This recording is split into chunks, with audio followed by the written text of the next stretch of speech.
Hi, so today I'm just going to show you how to take the castors off a base frame or off a chair. So these are just single castors. So the best way to do this is just by using a box. So I have my jack in the box here in the factory. So just lift the chair up and set it onto there like so. So it just frees up your hands in. Take a screwdriver or a poking device, just take the cap off. These back braking castors in, just put the brake on so it locks in position. Sometimes you use my ratchet, but you can use a 17mm spanner for here. So just going to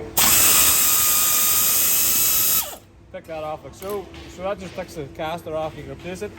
So I'm just going to put that caster back on just to show you then how to do the front one.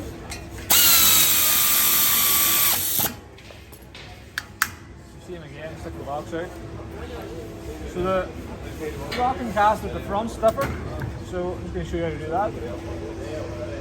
So same idea. Use your jack in the box, just jack it up. This is an Allen key up in here.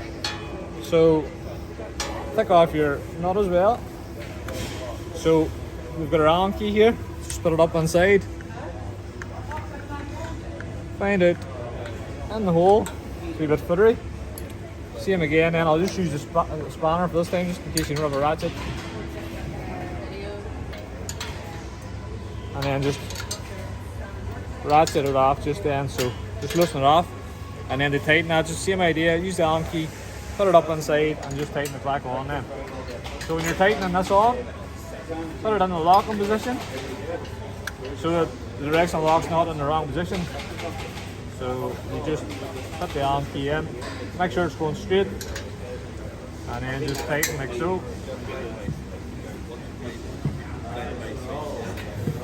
So then it locks in position then straight, and that's your caster then on your new base frame or your replacement caster on. Thank you.